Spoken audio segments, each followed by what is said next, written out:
My daughter, Charlotte, had finished her elementary school entrance exams, and all that was left was to wait for the results. Nervously, I checked the results website. Hurry, hurry. Urged Charlotte as I faced the screen. Then, scrolling through the page, I found Charlotte's exam number and name. She had passed. Passed? Yay, yay, yay! We both jumped for joy, shouting with excitement. I quickly sent a message to my husband, Matthew, to tell him the results. Surely, he would be happy too. I even had a faint hope that he might drop everything and come rushing home. But there were no words of congratulations or acknowledgement of her hard work from him. I'll be late because of work. Then I have a business trip. That was all his message said. I knew he was busy, often working even on weekends. But couldn't he at least share in our joy this one time? Why was it just a business-like message? Couldn't he imagine how hard Charlotte had worked? 3 days later, he came home, looking triumphant. He handed me a souvenir and patted Charlotte on the head. Congratulations on passing. You did it. Daddy, you did it too. Immediately, she pulled out several photos and scattered them in front of him. As soon as he saw them, his face turned pale, and he began to tremble. My name is Linda Smith. I'm a 40-year-old housewife. I got married about 7 years ago, and now I live with my husband, Matthew, and our daughter, Charlotte. When I first met Matthew, he was a company employee, a serious workaholic. I was drawn to the way he laughed innocently like a child. Currently, he has taken over his father James's company and is working hard as the president. He leaves the house early in the morning and usually doesn't come back until after midnight. Being a president is really busy. I muttered to myself while waiting for him in the dark living room. I had imagined that he just sat at a desk approving documents, but apparently, that's not the case. Because he is so dedicated to his work, he leaves all the housework and childcare to me. I'm busy with the company, so I'll leave the house and Charlotte to you. No matter what I consult him about, he always ends the conversation with that. Of course, he doesn't do anything on his days off either. He spends the whole day lounging on the sofa, fiddling with his smartphone. Sometimes, he scatters magazines and comics around and takes naps. Could you at least play with Charlotte a little? I said in exasperation, and Matthew got angry. I'm always tense and working hard. At least let me spend my days off as I please. It's a line that doesn't sound like it came from a father. He doesn't do any housework or take care of Charlotte. His attitude of thinking that it's enough just to work left me speechless. Charlotte had just started kindergarten, but her uniqueness stood out right away. When the teacher spoke to her, she seemed distracted, and it was hard to tell if she was listening or not. She disliked playing in the mud and even hit a friend who invited her to join. During group activities, she often played alone instead of joining the circle. When she quietly read picture books, she would look at the same book all day and wouldn't lend it to her friends. Every time I picked her up from kindergarten, the teacher would tell me something new that surprised me. The homeroom teacher suggested that she might not be adjusting to the environment. Maybe she didn't know how to interact with her new friends yet. Although she's an only child, she can have normal conversations at home and doesn't seem to struggle with communication. She seemed to play normally at the local park. What's going on with Charlotte? I began to worry that she might be different from other kids since she started kindergarten. I talked to other moms, but they didn't think she was that unusual. I once tried to talk to Matthew about it. Charlotte isn't fitting in at kindergarten? Yes. She seems to play alone all the time and can't seem to play with her friends. Matthew responded with a disinterested, The homeroom teacher suggested that she might have a developmental disorder and that we should get her checked. As soon as he heard the words developmental disorder, he looked puzzled. What? Isn't that when you can't keep track of time or forget things a lot? Charlotte isn't like that. Stop with the developmental disorder stuff. It's embarrassing. He laughed through his nose. Even after that, whenever I brought up Charlotte, he would always laugh it off and dismiss my concerns. If you just discipline her properly, that wouldn't happen. Do your job right. He would end the conversation like that. Despite my repeated attempts to discuss Charlotte's behavior at kindergarten, he gradually started claiming he had work even on his days off and would go out. It felt like I was raising Charlotte all by myself, and the sense of loneliness kept growing. Mommy, Mommy. Cheer up. Here's a flower. Charlotte said, handing me a dandelion with an innocent smile on our way back from kindergarten. The flower, firmly held in her small hand, swayed adorably. Thank you. Mommy is so happy, I said, hugging Charlotte, not wanting to show her my worried face. Despite feeling lonely, I never lost hope.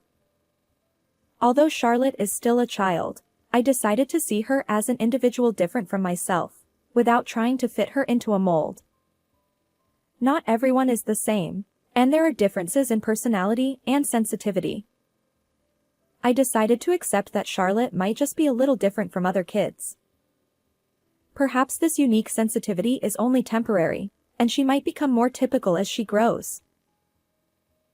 She's only 5, and she'll keep changing for the better, I quietly reassured myself. One day, I was called by the kindergarten teacher. I assumed it was another trouble with friends. Sighing, I drove to the kindergarten. By this time, such calls had become a daily occurrence, and I had grown accustomed to them, for better or worse. The familiarity was frightening, and I found myself oddly excited, wondering what they would say this time. When I arrived at the staff room, the homeroom teacher and the principal came to escort me to the meeting room. As soon as we sat down, the principal said, "Please have Charlotte take an intelligence test."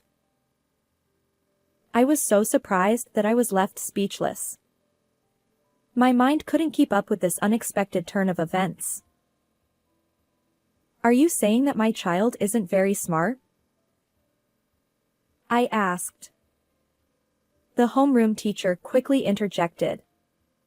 No, it's quite the opposite. She's actually exceptionally intelligent. The teacher pulled out a drawing that Charlotte had made and showed it to me. It depicted pansies and marigolds in a flower bed, and it looked like an accurate sketch. Each petal and leaf vein was intricately drawn, with shadows carefully added. Even though it was a black and white drawing, it gave the illusion that the flowers were actually there. It was not the level of drawing expected from a 5-year-old. Additionally, Charlotte seems to have an exceptional memory. She remembers things like who said what and when, even if it was days ago. This has caused trouble several times. If I recall correctly, there was an incident where she made a friend cry during an argument about who said what. Moreover, when a new picture book is read to Charlotte, she remembers the title, author, and every single word of the content after just one reading. When the teacher tries to read that book to the class, Charlotte starts reciting the rest of the story, saying, "I know that one."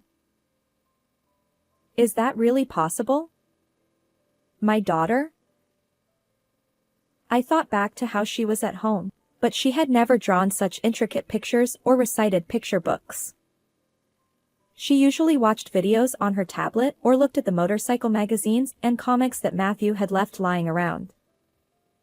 However, both the homeroom teacher and the principal nodded solemnly at my incredulous expression. They strongly recommended that I have her take an intelligence test because it could affect Charlotte's future. At the time, I was skeptical, thinking that might be an exaggeration. I found out that there was a facility nearby where she could take the intelligence test. I made a reservation, but as I watched my daughter playing in the living room, she seemed no different from any other child. But, now that I think about it, I remembered something that had caught my attention. When Charlotte was playing house at home, she had arranged stuffed animals and dolls around a toy table. The conversation was about recommended touring routes and the scenic views of the Inner Bay. Let's go with the 4 of us next time. Teddy will be at the back. She said this to the teddy bear. She seemed to have decided the running order, with herself and the dolls in the middle because they were girls. It might have been something she read in one of Matthew's discarded magazines, but it was a very realistic conversation. It wasn't the kind of talk you'd expect from a 5-year-old, like who was the dad, who was the mom, or what was for dinner. There was another time when my daughter used my laptop. I had opened it to look something up and stepped away for a moment, and Charlotte started using it. "What are you doing?" I asked. Mommy, I want to play chess. Is that okay? She replied. Peeking at the screen, I saw a chess game. It wasn't a children's chess software but the one pre-installed on the computer. Somehow, she had already moved several pieces. I wondered if a 5-year-old could really play chess. "Just for a little while," I said, thinking she would lose quickly. But to my surprise, she defeated the computer in no time. Weak. She muttered, staring at the screen with a sharp gaze that sent a chill down my spine. Once could be a coincidence, but even after several more games, she kept beating the computer. For a 5-year-old girl, her interests seemed quite unusual. "Could you be on your second life?" I asked on the day of the intelligence test, while driving to the support center. What's that? Sitting in her car seat, my daughter looked at me with a puzzled expression. She was just a regular 5-year-old after all. Maybe she was just a bit ahead of her peers. I didn't want to put too much pressure on her by having high expectations. "It's nothing." "Charlotte, you're so cute," I said. I didn't think the test results were that important. As long as Charlotte could be herself and make the most of her unique personality and sensitivity, that was enough. This test was just the first step in understanding her. When we went to hear the results a few days later, we found out that she was a genius with an IQ of 130. What? I was so surprised that I nearly jumped a foot out of my chair. The average IQ for children is around 100. But Charlotte had far exceeded that, scoring an exceptionally high number. I glanced at my angelic daughter with her innocent smile and wondered what she was thinking. IQ? She giggled, saying it was strange. If she had an IQ of 130, it made sense that she could recite picture books and draw sketches. At that moment, I decided to have Charlotte take the entrance exam for elementary school if it would benefit her future. When I informed the kindergarten teachers of the results, they were equally surprised. They were also pleased and supportive when I told them about the decision to have her take the entrance exam. That day, I went home with a stack of elementary school brochures. From then on, our days were filled with studying for the exam. I found a good prep school and planned to prepare her for the test. There were many things to prepare for besides the written test. Despite this, Charlotte seemed to enjoy the enthusiastic guidance from the prep school teachers and studying at home. Mommy, what's next? She didn't seem to mind learning new things and applying that knowledge. Once she learned something, she wanted more and more. Like a dry sponge soaking up water, she absorbed everything. She was also good at drawing, using scissors and glue, and was fairly athletic. Her weakness is that she struggles with cooperating with friends and reading the situation around her. Try to listen to the teacher properly, I said. It's boring. The teacher tells you what everyone will do next. She has a schedule. Your friends follow that schedule too. You can't play musical chairs if you don't know when to start. I don't understand the point of playing musical chairs. Why do we play it? There are several reasons, but one is to learn to play by the rules. Oh, I see. When she understood, her face lit up with a smile. When things were explained step by step, she accepted them surprisingly smoothly. As I continued to teach her in this detailed manner, Charlotte gradually started to get along with her friends. The number of troubles decreased significantly, and I felt relieved. On the other hand, Matthew's attitude towards Charlotte was cold. He was rarely home due to working on weekends, so he hardly saw Charlotte. When he passed by the living room where Charlotte was studying, he would snort. I heard people with developmental disorders are only smart in the head. He would say this mockingly and walk away. His attitude irritated me. Matthew, don't say things like that, I said. How could he say such things without even trying to understand Charlotte? Shut up. I'm tired from work, don't raise your voice. He said, covering his ears with his hands, looking annoyed. He chose to work, so how could he say that? I wanted to argue, but I didn't want to fight in front of Charlotte. She had a good memory, and I didn't want her to hear such embarrassing arguments. The sound of the living room door closing echoed emptily. Was Matthew really only thinking about work? This happened several times, and each time I told him to stop. I'm sorry, Charlotte. Don't pay attention to what Daddy says, I told her. Surprisingly, Charlotte seemed unfazed. It's okay, Mommy. Besides, everything Daddy says is a lie. She said this with a smile, but it wasn't a sweet smile. It seemed more like a cunning grin.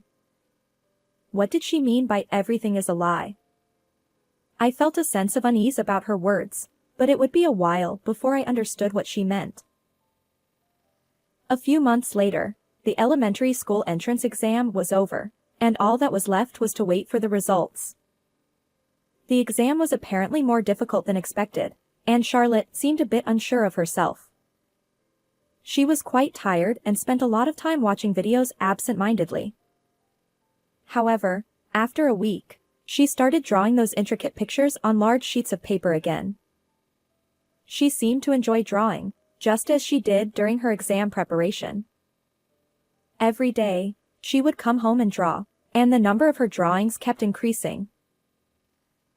Then, the day of the exam results arrived. Nervously, I checked the results website. Mommy, is it there? Is it not? Just a moment, I said, facing the screen while Charlotte urged me to hurry. Scrolling through the page, I found Charlotte's exam number and name. She had passed. Congratulations, Charlotte. You passed. You passed. Passed? Yay, yay, yay! We both jumped for joy, shouting with excitement. Given how difficult she found the exam, this success must have been especially meaningful for her. We had to celebrate Charlotte's hard work and success. So, I quickly sent a message to Matthew to inform him of the results. Surely, he would be happy too. I even had a faint hope that he might drop everything and come rushing home. But that hope was completely shattered. I'll be late because of work, and then I have a business trip. That was all his message said. There were no words of congratulations or acknowledgement of her hard work. It was just a business-like message. At that moment, I felt something snap inside me. I decided to put a certain plan into action. Although I wasn't feeling calm, I couldn't show it in front of my daughter. I carried on, holding on to my unresolved feelings, and waited patiently. 3 days after Charlotte's exam results were announced, Matthew came home in high spirits. He entered the living room humming a tune, smiling as if his previous attitude had been a lie. He handed me a souvenir and patted Charlotte on the head. Congratulations on passing. Well done. Daddy, you messed up too. Immediately, Charlotte pulled out several photos and scattered them in front of Matthew. The photos showed Matthew with a young woman, looking very affectionate on a trip. He was smiling at her in a way I had never seen him smile at me. What? How? He looked confused, with question marks practically floating above his head, wondering how his actions had been discovered. I, on the other hand, looked at him with a cold stare. Suppressing my boiling anger, I began to explain without raising my voice. Actually, Charlotte had a photographic memory, the ability to instantly remember what she saw. Her kindergarten teacher had mentioned that her memory was exceptionally good, and it was due to this ability. During Charlotte's exam preparation, Matthew was sitting on the sofa, facing away from the dining table, looking at his messages.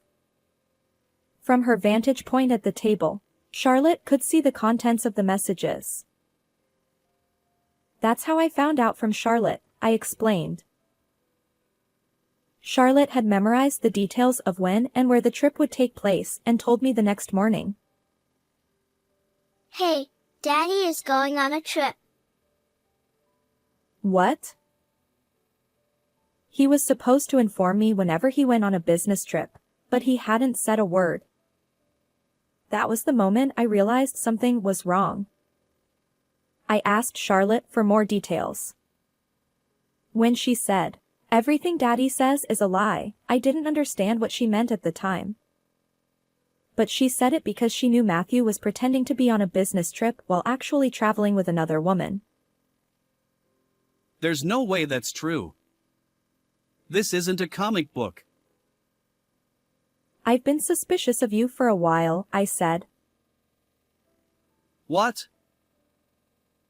Matthew looked as if he'd been hit with a ton of bricks. The truth is, his parents had subtly hinted at his infidelity.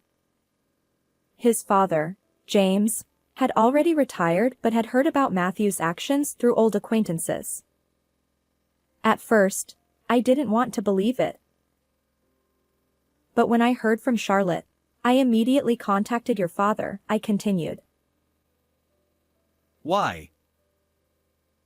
He told me to let him know if anything happened with you. I tried to get the schedule details from Charlotte. Although she couldn't read difficult words like place names or hotel names yet, she could remember what she saw on the screen and draw it on paper. You mean you had her draw the screen from memory? Exactly.